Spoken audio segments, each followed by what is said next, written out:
Hi YouTube, Darth here.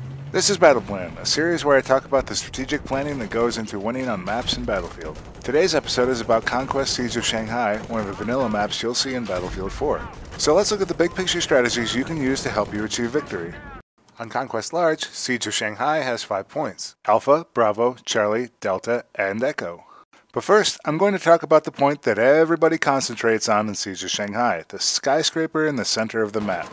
On Conquest Large, this is the Charlie point. On Conquest Small, it's the Bravo point. On the large version of this map, the point doesn't matter as much as players think, while on the small version, it's vital to victory. It's also the center of the Levolution event on this map, a Levolution that is so spectacular in scale that it was made one of the pillars of the Battlefield 4 marketing campaign. But let's talk about what makes it so important, or unimportant, as the case may be. On both Conquest modes, the skyscraper is a difficult point to assault. When the building is standing, it's a fortress in the sky, and most of the action happens on the top floors. When the building is crumbled to the ground, the rubble provides all kinds of rabbit hole defenses for players. However, it's also extremely hard to access the building on foot, as it's an exceptionally long run from either Bravo or Delta on Conquest Large. For assaulting the skyscraper, you're going to have to either stage an airborne assault from a helicopter, or use one of the 6 elevators. Let's zoom in on the layout of the top floors on the skyscraper. Each pair of elevators goes to a different portion of the skyscraper's floors. The 2 southernmost elevators will take you to the roof, which is my preferred point of entry for attacking the defenders at the top.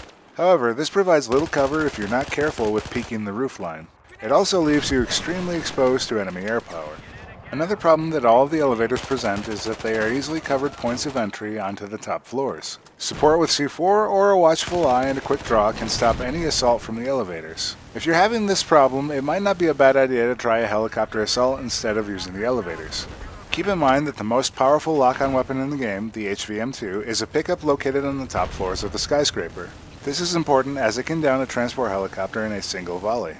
So what if you can't assault this point? This could happen if the enemy team is simply too entrenched to dislodge from the location. In the case where my team is having a hard time capturing this point, I'll simply drop the building to the ground. If you're not familiar with the method by now, simply destroy the 4 base side pillars of the building and it will come crashing down. What this will do for you is change the location of the spawn points and give better access to the middle point via water crossings.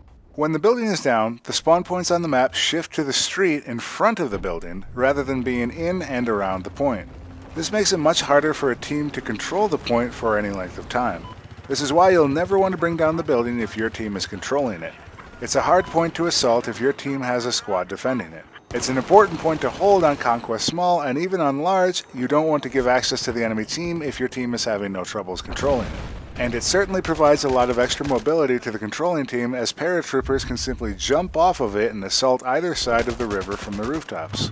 That being said, I usually play this map on 64-player Conquest Large. The skyscraper, Charlie in this case, is a non-worthwhile point in Conquest Large. This is because on Conquest Large there are so many ways to get in and behind the enemy team on either side of the map. And once an attacker has taken 1 or 2 points on an opposing team's side, it's usually very difficult to dislodge the attacker. This is because of all the places that a single teammate, spawn beacon, or transportation can simply drop off more soldiers. Given the length of time required to get to and assault Charlie, the game's outcome is determined far more by what's going on around the skyscraper rather than in it. You have to think about Shanghai as a very fluid map with a lot of dynamics to it. But in order of priority, I try to get both points on my side, at least 1 point on the enemy side, and then I can start thinking about the skyscraper on Large. But for this to work, you have to keep an eye on which team has what points, as it's often difficult to maintain control of a point for long. Let's look at the other points on this map and see what they have to offer. On Conquest Large, the Alpha and Echo points are immediately next to the spawn points. They offer multiple levels from which you can capture the points, and if you can get on the roofs overlooking either, it's extremely hard to dislodge a squad with the spawn beacon. Each of these points also summons a main battle tank when captured, so be sure to either take it when it spawns or watch out for it if the enemy team controls the point. One extremely effective tactic is to speed to this enemy point at the start of the map in a personal watercraft, wait for the enemy to take the point, and then take their tank from them. You can then use it to shoot their entire column of armor in the rear. The next set of points, Bravo and Delta on Conquest Large, or Alpha and Charlie on Small, also have a multi-level capture area. They each come with an armored car, which can be helpful in defending either point from infantry, but they are generally pretty fragile in the face of all the armor on this map. With either side on Conquest Large, you can make an entire game of trying to run between points to mop up enemy forces. This is why it's important to make sure that you kill every last enemy at a point and track down any spawn beacons. You want to make sure that your side is secure so that your team can move the battle forward into the enemy side. If you're on the enemy side, you'll want to try and keep at least one member of your squad alive or a beacon in place, as it can provide an everlasting source of suffering to the enemy team. Let's look at a few typical situations on Siege of Shanghai. Let's start with the most common setup. Each team controls one half of the map, and one team is in control of the skyscraper. In this case, on Large, I like to assault the Alpha or Echo points. It will usually draw at least some of the enemies away from the front lines, which will hopefully make my team's job easier if they're pushing with armor or infantry on this map.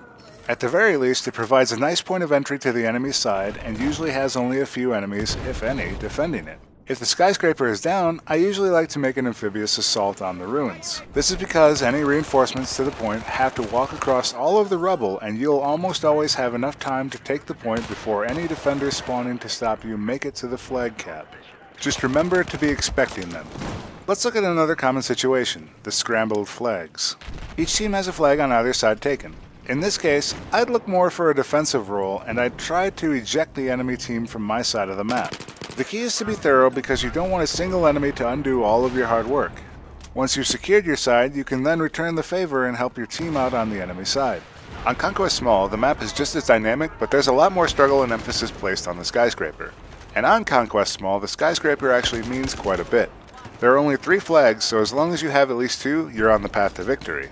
Additionally, the skyscraper provides serious ability to capture either of the 2 other flags, as players can jump down to perform an airborne assault. Keep in mind though that the points directly outside their spawn are going to be a lot harder to take and hold, as there will be a lot of enemy reinforcements constantly streaming into that point.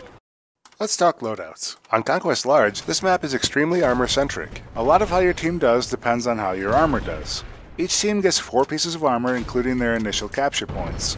That's 3 tanks and an infantry fighting vehicle, which is why it's exceptionally powerful if you steal armor from the enemy team, as it gives your team a 5-to-3 advantage in armor. On Conquest Small, each team only starts with a single tank, and if the skyscraper is down, another tank spawns on the street. It's very important to preserve your armor on Conquest Small, as you don't want the enemy to be the only team with armor up. On either side, I usually run the tank with HE shells, an LMG or an HMG, autoloader, and active protection system.